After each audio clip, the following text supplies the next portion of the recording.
I didn't scream when it happened. I remember that clearly. The sound of the bone breaking was louder than my voice. I was more shocked than anything, shocked that it escalated so fast that a joke about a meme could turn into a trip to urgent care. But we didn't go right away. First, I had to promise not to tell the nurse what really happened. "You slipped in the kitchen," his mum rehearsed with me, holding a bag of frozen peas to my swollen wrist. Her voice was flat, businesslike, like she'd done this before or rehearsed it in her head 100 times. I sat there on the couch, my breath coming in shallow, sips my arm propped on a pillow. The pain was sharp, but it was the chill in the room that bothered me more, like everything inside me had frozen when the bone snapped. Tyler was pacing by the window, hands shoved deep in his pockets. He wasn't looking at me. He hadn't since it happened. Barbara, his mother, was the one doing all the talking. "Make sure you say it clearly, Emily. You slipped? You hit the edge of the counter. It was just a freak accident, all right." She didn't ask if I was okay. She didn't suggest we call the police or an ambulance. She just handed me a hoodie to cover the swelling and told me to pull myself together before we got to the clinic. I didn't respond. I couldn't. My mouth felt like cotton. In the car, I sat behind her. Tyler drove, still silent. My fingers trembled in my lap, my knees pressed together, tightly, like I was trying to hold myself inside my own body. I kept hearing the sound, this awful wet snap and the blank space afterward where my voice should have gone. "Keep it simple," Barbara said, without turning around. "These places love to pry. But if you stay calm, it'll be fine. The less said, the better." She glanced back at me, her expression sharp, but oddly calm. "Women should know when to stay quiet, Emily. That's how you keep a house peaceful." My stomach turned. That word quiet rattled around in my head. I thought about all the times I'd chosen silence. When Tyler would raise his voice at dinner. When he'd demand to check my phone. When he once punched a hole in the wall 2 inches from my face because I told him I didn't like how he was speaking to me in front of his friends. I had stayed quiet. I had thought that was what strength looked like, swallowing the hurt, smiling through the tension, making excuses for the man I married, because the alternative, admitting something was wrong, felt too heavy to face. But now, my arm was broken, and I was still being told to protect him. "You slipped in the kitchen," Barbara said again as we pulled into the clinic parking lot. I nodded because I didn't know what else to do, but something inside me shifted. Just a crack. Just enough. The nurse who checked me in asked what happened. I repeated the story. I slipped, I fell, I hit the counter. She typed it up, offered a tight smile, and left.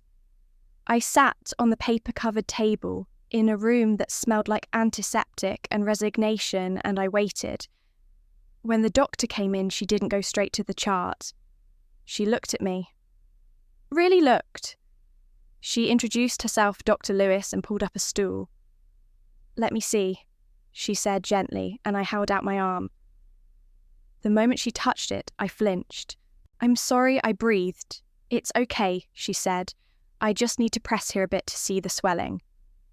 When her fingers moved up to the bruising along my elbow, I couldn't help it. I gasped. Her eyes met mine. Calm, but focused.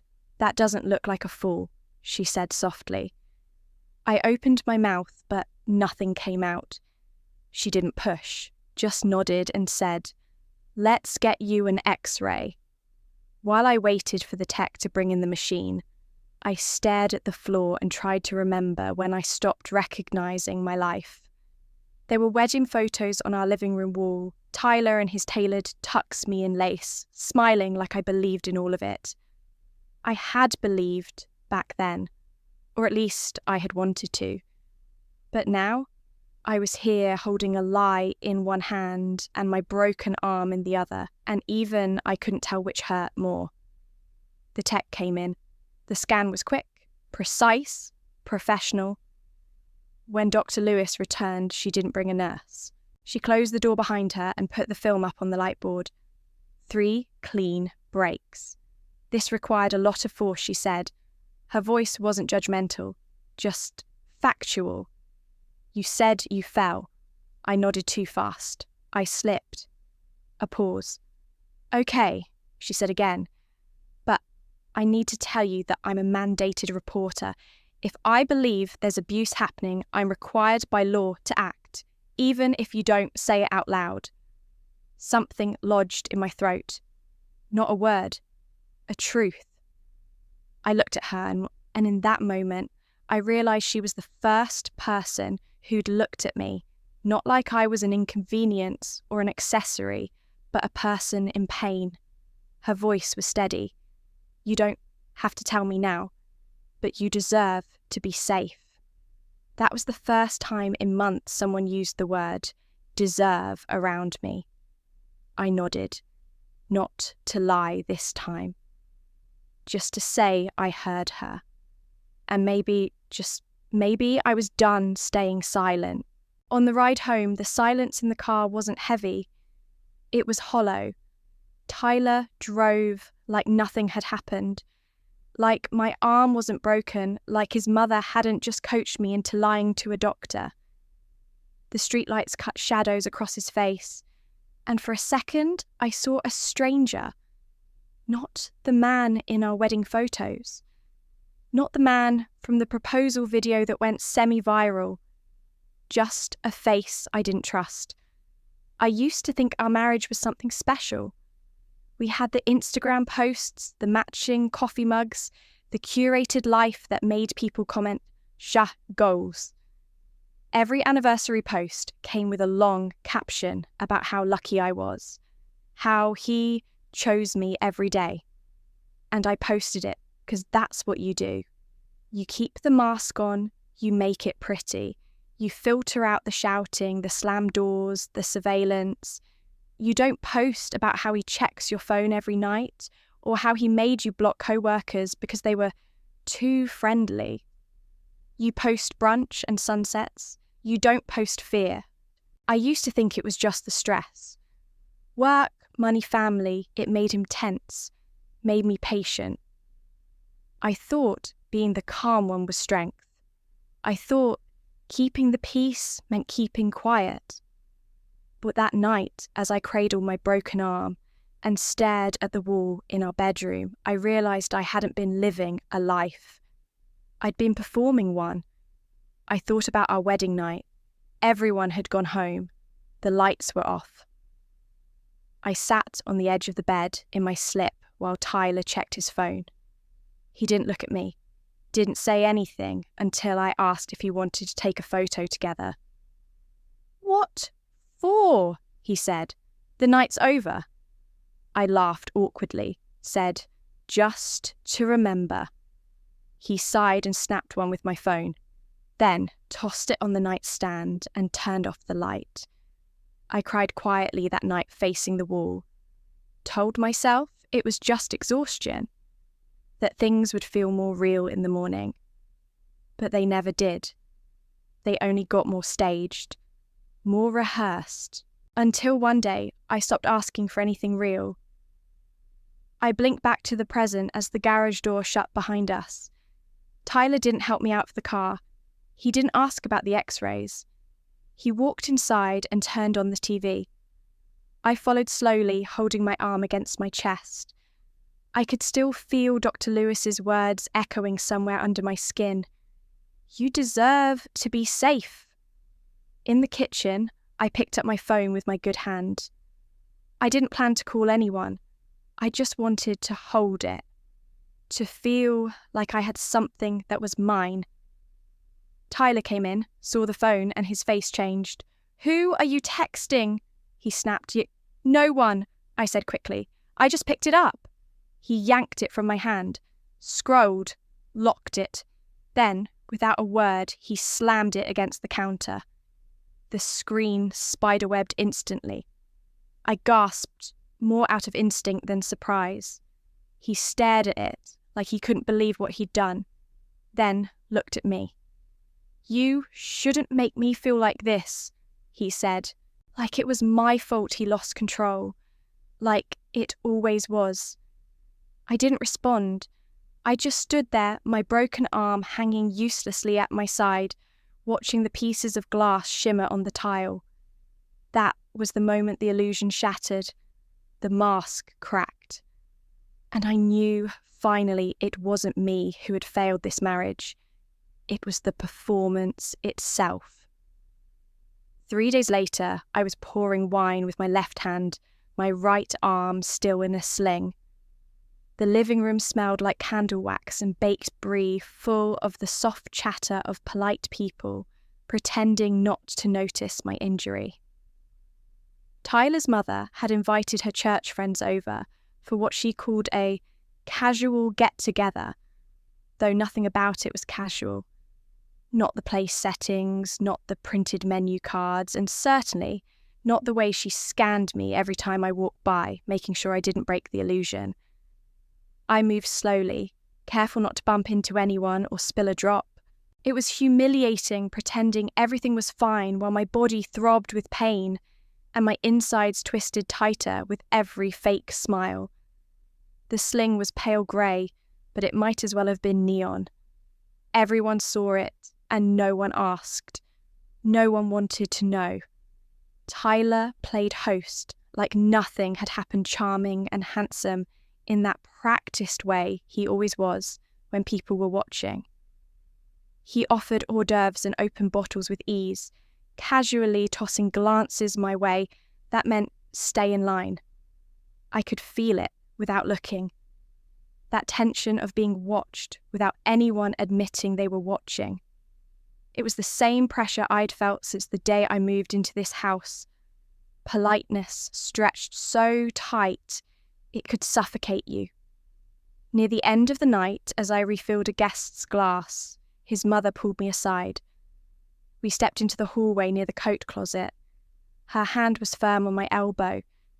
She leaned in smile still painted on and whispered through her teeth, "Don't draw attention. These people respect Tyler. Let's keep it that way." Her tone was rehearsed gentle on the surface, but cold underneath. She didn't ask if I was okay. She didn't say she was sorry. Just don't make this worse for him. I nodded the same way I had back in the clinic. A survival nod. But something shifted in me then, something small, like the first crack in a frozen lake. I thought about the way she'd put concealer on my bruised cheek the day before. The way she'd pressed powder gently under my eye and said, "You don't want people jumping to conclusions."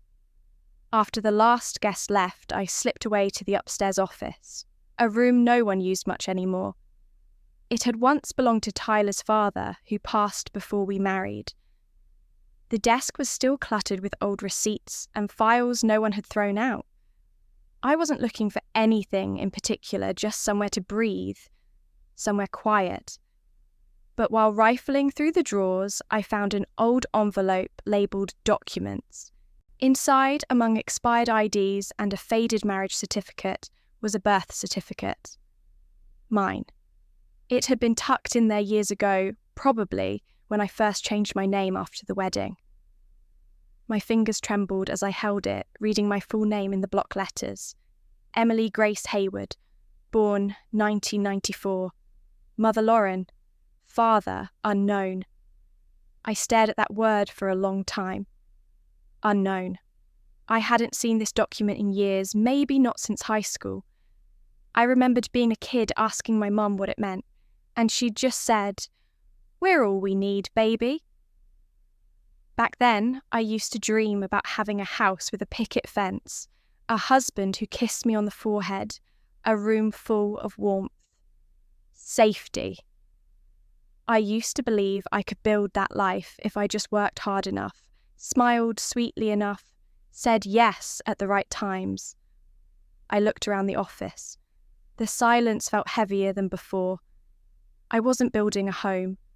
I was staging a set. And the director had just told me to stay in character, That night, I couldn't sleep. My arm throbbed under the wrap, but it was more than that. It was the memory of that whisper, the way it settled into me like a weight. Don't draw attention. Stay quiet. Protect him. The words tangled with every other time I'd chosen silence, every apology I'd made for things that weren't my fault. I held the birth certificate under my pillow, the paper soft from age, like something fragile you almost forgot you still had. That was the night I started to remember who I used to be before I became someone who poured wine with a broken arm and thanked people for not asking questions. The morning after the party, my arm was still throbbing. I couldn't sleep, and the sling was starting to chafe against the skin at my neck. I stood in front of the mirror, brushing my teeth with my left hand, clumsy and slow. Behind me, on the counter, was the leftover cake, half-eaten, smeared with frosting, like the night had meant something worth celebrating. At 9 a.m, Margaret knocked on my door. "Urgent care," she said, like it was just another chore on her to-do list. She didn't ask if I was in pain. She didn't comment on the bruising that had spread like spilled ink down my arm. She just handed me my coat and her keys. The drive was quiet. She didn't play music. She didn't make small talk. When we pulled into the lot, she finally turned to me and said, "Remember, you slipped, wet tiles, nothing more." I nodded, not because I agreed, but because I was too tired to fight. The waiting room smelled like antiseptic and stale coffee. I filled out forms with my left hand. Margaret sat across from me, thumbing through a magazine without turning the pages. When my name was called, she stood too, but I told her I've got it. She hesitated, then sat back down. Inside the exam room, I met Dr. Mitchell. She was younger than I expected, early 40s maybe, but her presence was steady. Her name tag read Danielle Mitchell, MD. She introduced herself, asked a few routine questions, and gently removed the sling. Her hands were cool and deliberate. When she pressed near my elbow, I winced. "Sorry," she murmured, then looked up. Her eyes lingered a moment too long. "You said you slipped." I hesitated. "Yes." The word felt like sand in my mouth. She nodded, but didn't write anything down. "Emily, I'm going to be honest with you. The injury pattern doesn't really match a fall. This looks like a twisting force, a grab, maybe." My heart started pounding. I stared at the wall behind her, covered in a faded poster about flu prevention. She didn't push, just waited. "People sometimes get hurt in ways they can't talk about right away," she said, her voice lower now. "But I'm here, and I have to say this. If you need help, I can help." I looked at her, really looked. No pity in her face, just concern. Professional, human. "I'm okay," I said almost automatically. She nodded again, the way people do when they know you're lying, but don't want to make you run. After the x-rays, she came back into the room. "It's a radial fracture," she explained, pointing to the image. "Clean break. You'll need a cast and a follow-up in a couple weeks." Then she reached into her pocket and pulled out a card. "This is a crisis resource line. They have people who understand. You don't have to stay silent, Emily." I didn't take the card right away. I stared at it like it was something dangerous. But then I reached out with my left hand and took it. A simple act. No fanfare. But in my chest, something shifted. As we drove home, Margaret asked nothing about the appointment. She only said, "Dinner's at 6. Don't be late." I watched her hands on the steering wheel. They didn't tremble. Mine did. That night, after I showered with a bag taped around my cast, I sat on the edge of the bed and looked at the card. The words blurred, but the meaning didn't. You don't have to stay silent. That sentence echoed in my mind long after I turned out the light. It was the first time I'd heard someone say that and actually believe it, and it scared me more than anything Tyler had ever done. The quiet conversation. It was the first time I'd heard someone say that and actually believe it, and it scared me more than anything Tyler had ever done.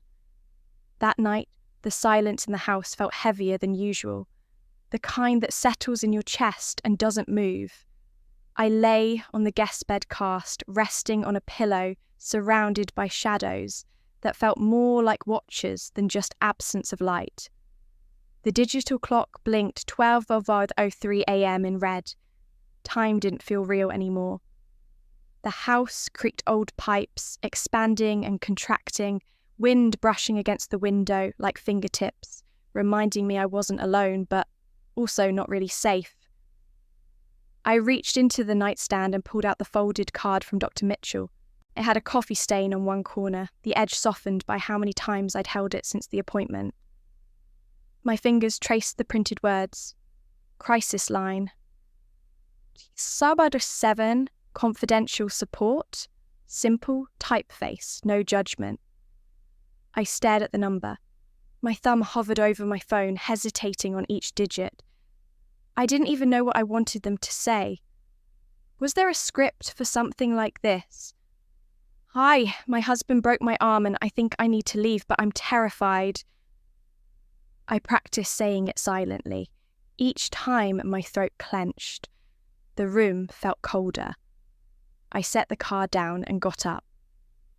My feet were bare against the wooden floor. I paced slowly, trying not to make noise, each step creaking louder than I expected. I paused outside the guest room door, listening. Nothing but Tyler's snore from the master bedroom. Deep, steady, unbothered. I went to the bathroom, shut the door softly, turned the light on low, looked at myself in the mirror. My face looked different in this lighting, older, thinner eyes ringed with exhaustion, and something else, maybe recognition. The sling was awkward against my body, and beneath it, the ache of the fracture pulsed with dull heat. I thought about that night in the kitchen, the sound my arm made, the way he looked at me, not in rage, but in certainty, like he was right, like I was the problem. I sat on the closed toilet lid, pulled the card back out and typed the number. The screen glowed in my hand. I typed, I need help. I stared at the message for what felt like forever. My thumb hovered over the send button, then dropped. Sent. A tiny whoosh. My pulse spiked. I turned off the sound immediately, my breath caught in my throat. My mind raced with worst-case scenarios. Tyler waking up, Margaret checking my phone. Someone from the line asking too many questions I couldn't answer. But also, what if they didn't reply? What if this moment passed and I was still alone? Still here. The reply came within a minute. A quiet buzz in my hand. You're not alone. Are you safe to talk right now? Something broke in me. Not loudly, not a sob. Just a slow unravelling. I hadn't expected gentleness. I hadn't expected to be believed on the first try. My fingers shook as I typed, not now, not here, but soon. Another buzz. Whenever you're ready, we're here. I didn't know who we was, but in that moment, it felt like the first true sentence of hope I'd heard in years. I tucked the phone into my pocket, opened the bathroom door. The hallway was silent. Margaret's door was closed. The grandfather clock ticked steadily in the entryway. I walked back to the guest room, every step deliberate, measured. I didn't sleep that night. I sat by the window, knees to chest cast, resting on a pillow, watching the moonlight slide across the floor. At one point, I heard a door creak, maybe the hallway settling, maybe something more. But it didn't matter. Something had already opened inside me. Something small but steady. A shift. I wasn't safe yet. But for the first time, I wasn't silent. The failed attempt But it didn't matter. Something had already opened inside me. Something small but steady. A shift. I wasn't safe yet. But for the first time, I wasn't silent. The next morning, sunlight filtered through the blinds in slanted lines across the kitchen floor. The scent of coffee was already in the air, strong and bitter. Tyler sat at the kitchen island reading the news on his tablet like it was just another Tuesday. I stood in the doorway for a few seconds, letting the quiet soak into my skin and wondering if it was always this loud in our silence. I walked to the counter and poured myself a cup of coffee with my good hand. The other rested awkwardly in the sling, the edge of the cast pressing into my ribs. I placed the cup down on the table, trying not to wince at the sound. Tyler, I said, and the way his name left my mouth surprised me. Not soft, not scared, but flat. He didn't look up, just mumbled, "Yeah," without moving his eyes from the screen. "We need to talk about what happened the other night." That made him pause. He didn't put the tablet down immediately. He exhaled first, like I was asking him to do something exhausting. Then, finally, he looked at me. "You mean when you slipped?" I shook my head slowly. "No, I mean when you grabbed my arm and broke it." His jaw clenched. The veneer of calm broke for a second, and behind it, I caught something else. Panic, maybe. Or calculation. "Emily?" he said, drawing out my name like it was something to be reasoned with. "You've been under a lot of stress. We both have. I didn't mean to hurt you." I stared at him, trying to see the man I married. The one who had smiled so perfectly in our engagement photos. The one who gave me flowers after every argument and said, "I just want us to be okay." But all I saw now was someone who needed me to stay quiet so his life wouldn't fall apart. "You grabbed me," I repeated, "and twisted. It wasn't an accident. You were angry." His voice rose. "Because you were laughing at some guy's text in the middle of dinner. What was I supposed to think?" I opened my mouth then closed it, not because I didn't have a response, but because I finally understood there was no right one. He didn't want clarity. He wanted control. "Women, like you, ruin families," he said suddenly, voice hard and low. The words hit me in the chest like a cold slap. I set down my cup. "What kind of woman do you think I am?" "The kind who pushes and pushes until a man has no choice," he snapped. "You always want more. More attention, more space. Nothing's ever enough for you. You think you're better than this life than me." I shook my head slowly. "No, I just want to feel safe in my own home." He took a step toward me, but something in my expression made him pause. I wasn't backing down this time. He saw it. Maybe for the first time. "You have no idea what it's like out there," he said, softer now, almost desperate. "You won't survive without me. You think your little doctor friend is going to save you. You think people care. They don't. They never will." That should have scared me. A week ago, it would have. But now all I felt was a strange kind of grief. Not for what we had, but for how long I believed it was real. I turned and left the room. Didn't slam the door. Didn't shout.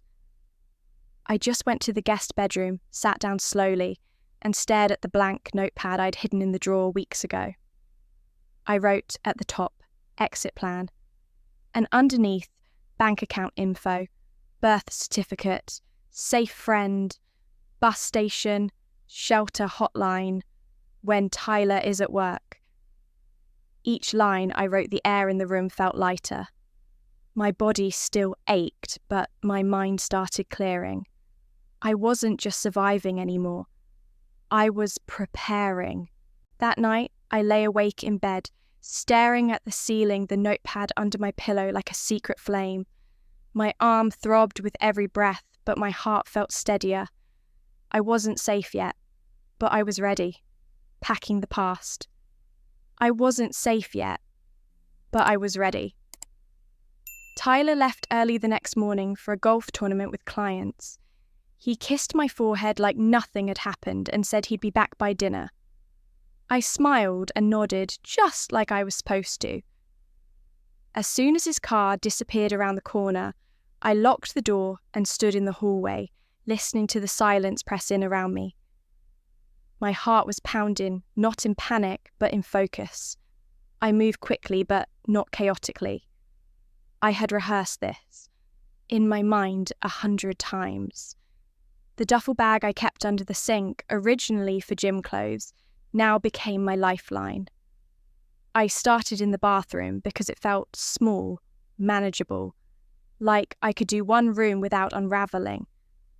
Toothbrush meds, contact lenses, my arm still in a sling, I used my left hand for most things, moving slowly, but with purpose.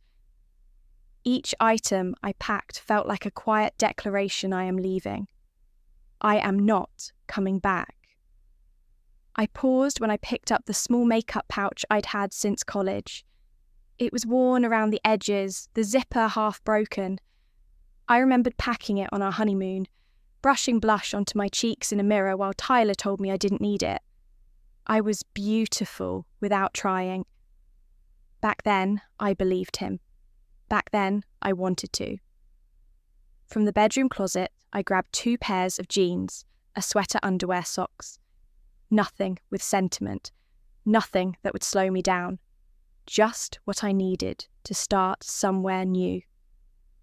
I avoided looking at the dresser Tyler's cologne, our wedding photo, the little jewellery box his mother gave me when we got engaged. I didn't need those things. I didn't want them. But my chest tightened as I passed the photo. I was smiling in it. So was he. My hair was longer, my eyes softer. I didn't recognise myself. I remembered our wedding night, the way he checked his emails before bed, the way I lay there in a white slip I'd picked out months before waiting for him to notice. He didn't. That was the first time I felt invisible in our marriage, and I'd convinced myself it was just nerves. In the kitchen, I packed snacks, a bottle of water, aspirin. I wrapped my birth certificate and social security card in a Ziploc bag and tucked them deep into the duffel between a hoodie and a paperback. The notepad with the exit plan was folded neatly in the side pocket. I'd memorised most of it, but I kept it close like a compass. My phone buzzed once as I zipped the bag. A text from his mother, "Don't forget to thaw the chicken." The banality of it made my throat tighten. I imagined her reaction. You're abandoning your husband, your vows, your family. But she never once asked if I was okay. Never once asked why her son needed to make up stories about a kitchen fall. I whispered aloud as if to her, "You never saw me. Not once." The hardest part wasn't packing. It was keeping myself from looking back. The house was too quiet. Every creak in the floorboards made me freeze. Every passing car made my throat tighten. I had a 4-hour window. That was the plan. 4 hours until anyone noticed I was gone. I left the living room for last. That was where it happened, where he broke my arm. The tile still had a faint crack from where I hit the floor. I stood there for a full minute, letting myself feel the echo of it. Then I reached into the drawer by the TV stand and pulled out a pen. I found a yellow sticky note and wrote slowly, carefully with my left hand, "I'm safe. I'm free. I'm finally me." I stuck it to the inside of the bathroom mirror. Not for him. For me. A reminder in case I ever doubted it later. The last thing I did was grab my phone. It still had cracks from the night he slammed it on the floor. I turned it on, deleted the GPS history, and powered it off again. Then I slid it under the couch. I didn't want him tracking me. I walked to the bedroom one last time just to look. The blanket was rumpled where he'd left it. his shoes by the door. It could have been anyone's house, but it wasn't. It was mine for 7 years, and I was the one leaving. The bag was heavier than I expected. My shoulder throbbed as I hoisted it up, but I didn't stop. I walked to the door, opened it slowly, and stepped outside. The sun was brighter than it had been all week. I didn't cry. I didn't shake. I closed the door behind me quietly. That sound, the latch clicking into place, was the most peaceful thing I'd heard in months. I didn't have a destination, not yet. But I had direction. I walked down the driveway one step at a time, not looking back. Not once. Sanctuary and silence. That sound, the latch clicking into place, was the most peaceful thing I'd heard in months. I didn't have a destination, not yet. But I had direction. I walked down the driveway one step at a time, not looking back. Not once. I took the bus to the end of the line, then another, until the city blurred into something unfamiliar. I'd called the crisis line that morning from a borrowed phone at a pharmacy, just like the nurse told me to. A woman named Carla met me 2 hours later at a public library. She didn't ask many questions, just handed me a granola bar, a travel-sized deodorant, and said, "You're not alone." I rode in the back seat of her Toyota, staring out the window as neighbourhoods changed. Old brick buildings, fenced yards, the kind of quiet streets that looked like they belonged to someone else's life. The shelter was a 2-story Victorian house with chipped paint and a small front porch. Inside, the air smelled like lemon cleaner and something faintly floral. A woman with grey curls and a clipboard asked my name and gave me a pair of clean socks. "Bathrooms down the hall. Dinner's in an hour. You're safe here." She said it like a fact, not a comfort. I didn't know if I believed her yet.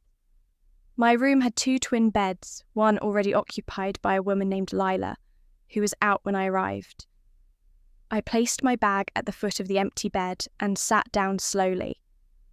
For a long while, I didn't move. Just listened to the creak of the floorboards upstairs, the hum of conversation in the kitchen, the sound of a child laughing somewhere. It had been a long time since I'd heard laughter that wasn't forced. I took a shower that night, my first hot one in weeks. No knocks on the door, no voices outside, just steam and silence. I cried, but not because I was sad, because I wasn't afraid. I pressed my forehead against the tile and let the heat wash over me. For the first time in a long time, I imagined a version of myself without fear. The next morning, I stood in front of the mirror in the hallway bathroom. The bruises were fading yellow around the edges. The sling made my shirt hang crooked. My hair was frizzy from sleep. But my eyes looked different, steadier, not healed, not yet, but healing. Carla found me later in the kitchen pouring instant coffee into a chipped mug.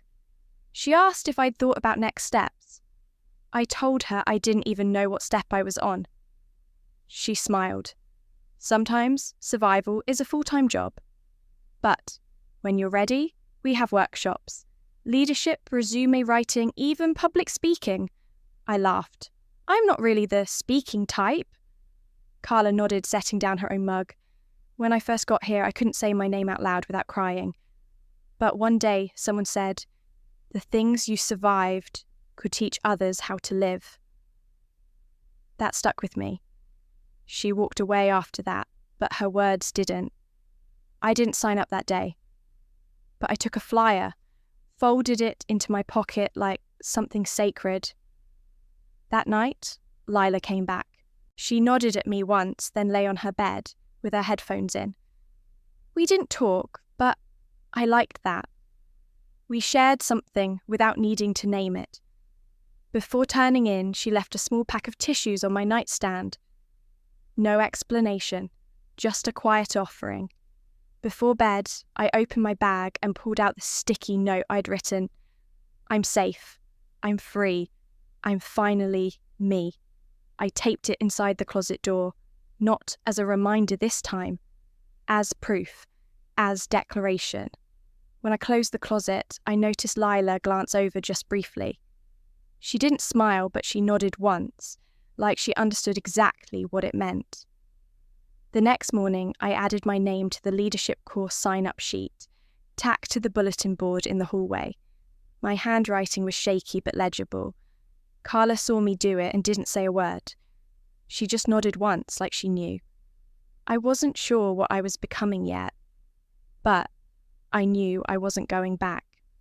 Rising from ashes, my handwriting was shaky but legible. Carla saw me do it and didn't say a word. She just nodded once, like she knew. I wasn't sure what I was becoming yet, but I knew I wasn't going back. A week later, I started helping out in the shelter's donation room, sorting clothes, folding towels, labelling shelves. It wasn't glamorous, but it felt like something. My body was still sore, but my hands found rhythm again, and with every shirt I folded, it felt like I was straightening out some part of myself too. One afternoon, a young woman named Teresa walked in with a black eye and a toddler on her hip. She looked like a shadow of someone who used to laugh. I helped her find clean clothes. She didn't speak much, but when I handed her a warm coat, she said, "Thanks," like it cost her everything. That night, I cried in the laundry room quietly where no one could hear. But not out of sadness, out of something else. The ache of recognition, of knowing exactly where she was, and realising I was no longer there. Carla approached me a few days later, a clipboard in hand. "We're planning a fundraiser next month," she said. "Would you consider sharing your story?" I froze. The idea of speaking in front of strangers, of putting words to what I'd survived, felt impossible. "I'm not sure I'm ready." "No pressure," she said. "Just think about it." I did. For days. I thought about Tyler and his mother and the way silence has settled into my bones like dust. I thought about how many times I said, "It's fine," when it wasn't. I thought about that nurse who looked me in the eye and said, "You deserve to be safe." And I thought about Teresa holding her son like a shield, trying to find something warm in a cold world. So I said yes. The day of the prep meeting, I stood in front of a small group, just a handful of staff and 2 other survivors, and read my draft off a crumpled sheet of paper. My voice cracked halfway through and my hand shook, but I finished. When I looked up, Carla was wiping her eyes. That she said was brave. It didn't feel brave. It felt like telling the truth. The more I practiced, the steadier I became. I started joining the Thursday meetings, where residents talked about boundaries healing fear. I found myself speaking up, more offering small stories, nodding when others shared. And slowly, people started turning to me, not just for help finding sheets, but for advice, for perspective, for strength. One morning, I pinned a note on the fridge in the communal kitchen. Just 4 words: silence protects no one. I didn't sign it, but I saw others pause when they read it, saw heads nod. That felt bigger than anything I'd done in years. One afternoon, I caught Lila staring at the note. She didn't say much, but that night she joined the Thursday group for the first time. I didn't call it leadership. I didn't call it anything. But I was becoming someone new, someone who didn't flinch when doors closed, who could look people in the eye and ask, "How are you really?" The fundraiser was 2 weeks away. I hadn't told anyone what I planned to say yet. But I knew I would stand on that stage not to name names or cast blame, but to break the spell. To say out loud that pain doesn't have to be hidden to be valid. That surviving doesn't mean silence. That women like us didn't ruin families, violence did. I practiced in the mirror every night. I wore the same shirt I left in. I didn't fix my hair. I wanted to look like me, the real me. I stepped onto the stage with my palms damp and my breath too shallow. The podium was smaller than I'd imagined, the microphone slightly off-centre. I adjusted it without looking down. My eyes scanned the crowd, Carla in the back row, arms crossed but eyes wide open. A few local reporters with their notepads, faces I didn't know, and a few I couldn't forget. I didn't have a speech printed. I didn't need one. I'd rehearsed this in silence for months. The words lived in my bones now. Still, when I opened my mouth, my voice trembled. "My name is Emily," I began, and I used to think love meant silence. A few people shifted in their seats. One woman in the second row nodded slowly as if she understood before I said anything else. I thought being a good wife meant keeping secrets, hiding bruises under long sleeves, smiling in holiday photos even when I was hurting. I told myself I was protecting the people I loved, but really I was disappearing piece by piece. The lights above were warm. I could feel sweat gathering at the nape of my neck, but I didn't move. I remembered the first time Tyler said I was too emotional, the way I apologised, the way I believed him. I want to say something now I never thought I'd say out loud, I continued. Silence protects no one, not our children, not our homes, and definitely not us. There was a quiet stillness in the room, a sacred hush. I could feel my heartbeat in my throat. I kept going. "My husband broke my arm," I said, because I laughed too long at a text from a co-worker. And then he told me it was my fault, that I embarrassed him, that I provoked him. I heard a sharp inhale from somewhere to my left. I believed him. For a long time. Because when someone says they love you, it's hard to see the difference between control and care, between punishment and protection. I paused. That was when I heard the commotion by the door. "Emily." The voice hit me like a slap, but I didn't flinch. Tyler stood at the back of the room, face-flushed suit, rumpled like he'd dressed in a hurry. His eyes locked on mine. Familiar rage. Familiar panic. "You need to stop this," he shouted. "You're ruining everything." Gasps spread like ripples. A few people stood. Security moved, but I lifted my hand. Not yet. I took a breath that scraped my throat raw and said loud and clear, "This is the man who broke my arm." Silence, so thick you could feel it press against your chest. Tyler froze. No one moved. For months I continued, voice steady. Now I kept that secret. I smiled at church. I served wine at his mother's dinner parties with my arm in a sling. I said I slipped in the kitchen, but I didn't. He hurt me, and I let him because I was too scared to lose everything, until I realised I already had.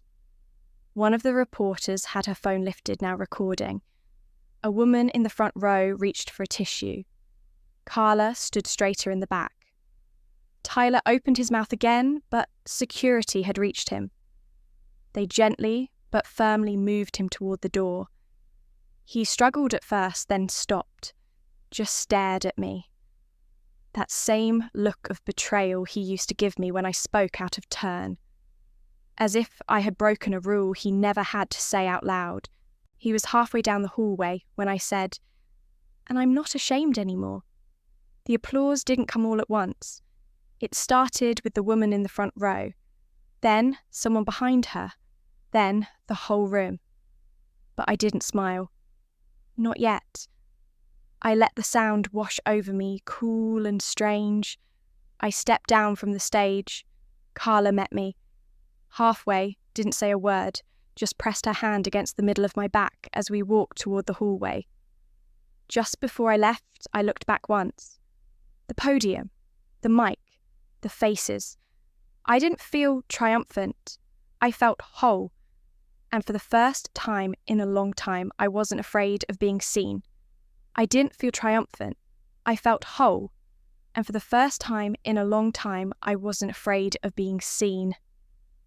The applause faded as I stepped off stage, my palms still damp, the microphone's echo humming in my ears.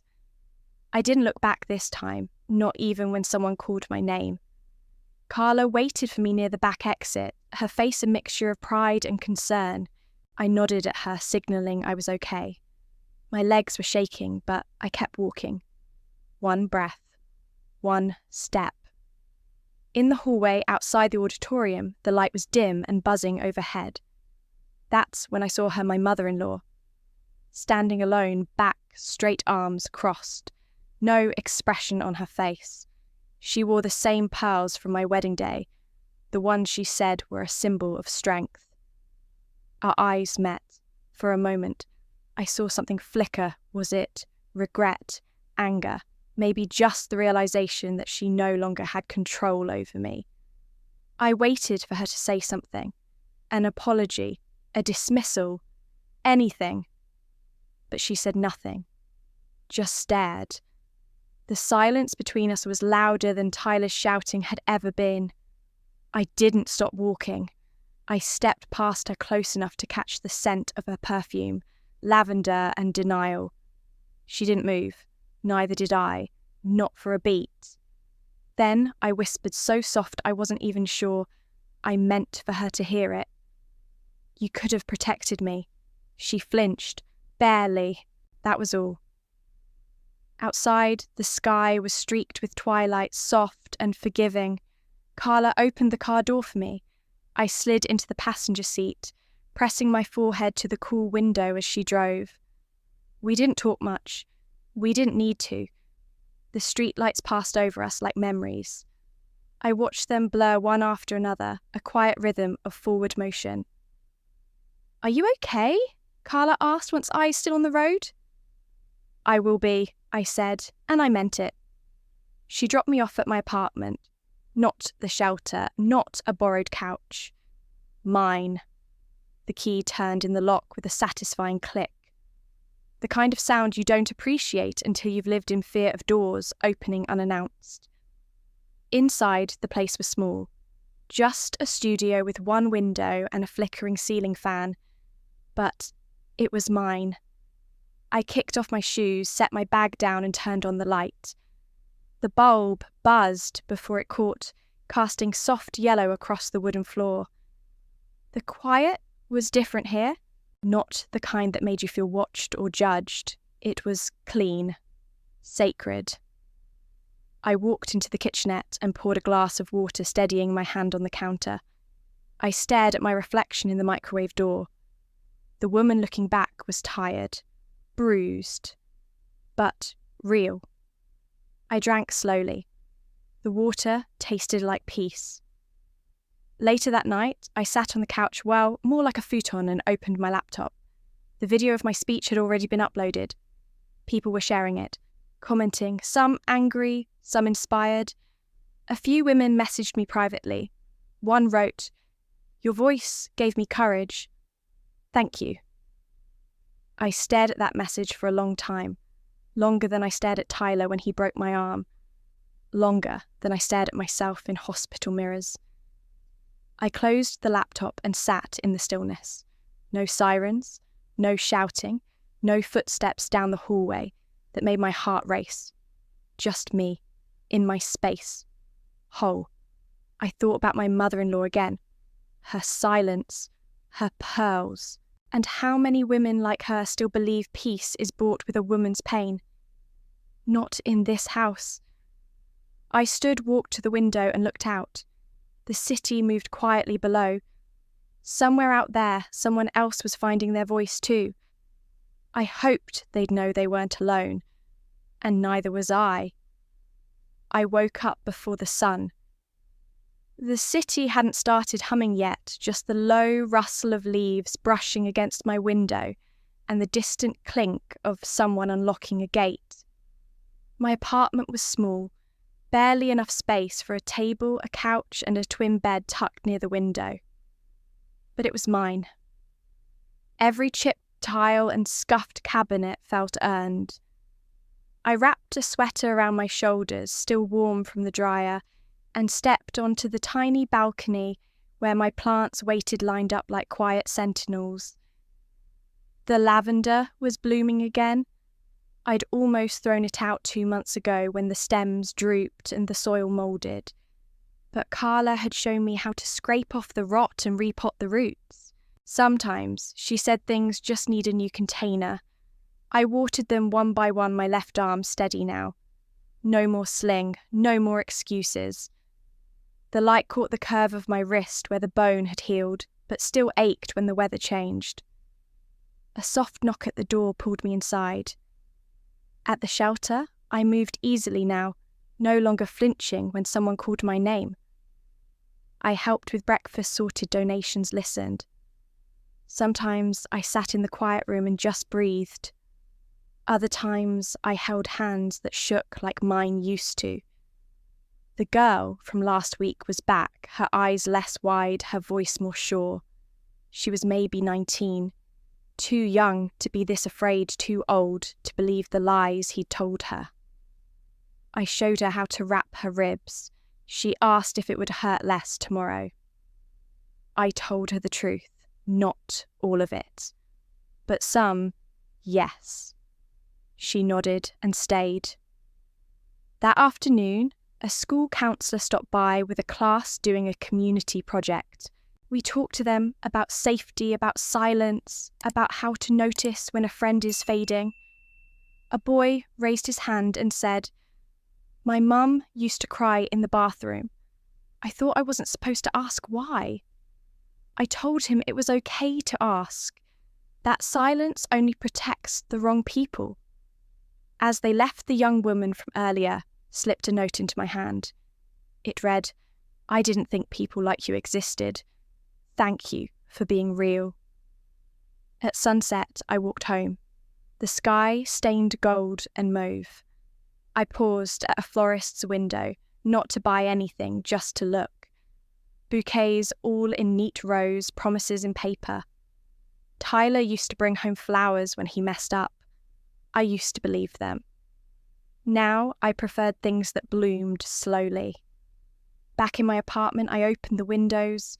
The breeze carried in voices from the street, normal, unhurried, alive.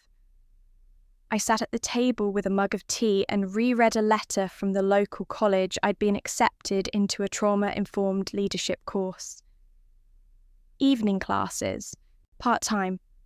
I hadn't told anyone yet, not even Carla. I wanted to do this for myself, quietly, firmly, fully. There was a knock at the door again.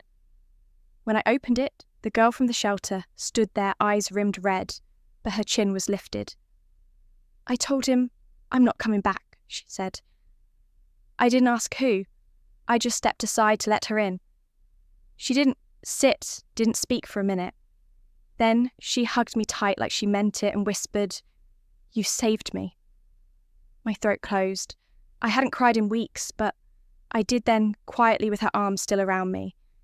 I didn't save her, not really. She saved herself. But if I had been the voice she needed to hear, then everything I went through had shape, had meaning. That night, I wrote again. Just a few lines. Nothing grand. I posted them with no hashtags, no filters. If this story resonates with you, you don't have to stay silent either. Then I closed my laptop, watered the lavender once more, and turned off the lights. I didn't lock the door out of fear this time. Just habit. I slept with the window open, and I wasn't afraid of the night. If you're still living with your windows shut tight, heart clenched in a silence that no one seems to notice, please know you're not the only one. So many of us were taught to protect others at the expense of ourselves. To stay quiet for peace, to smile through pain, to shrink for love. But silence isn't safety. and you are not broken. You're just bruised, maybe tired, maybe unsure, but you're still here. Today, more people are finding the courage to speak up. From women's shelters to online communities, from group therapy circles to quiet journaling at a cafe healing, doesn't look one way. Sometimes it's loud and public. Sometimes it's slow and private. Both are valid. Both are brave. You don't need to become a speaker or write a memoir or even say it out loud today. Maybe all you can do is listen and feel a flicker of truth in someone else's story. That's enough. That's where it starts. If any part of my story touched you, if you saw a glimpse of yourself in these words, please don't carry it alone. Share this space with someone who needs it.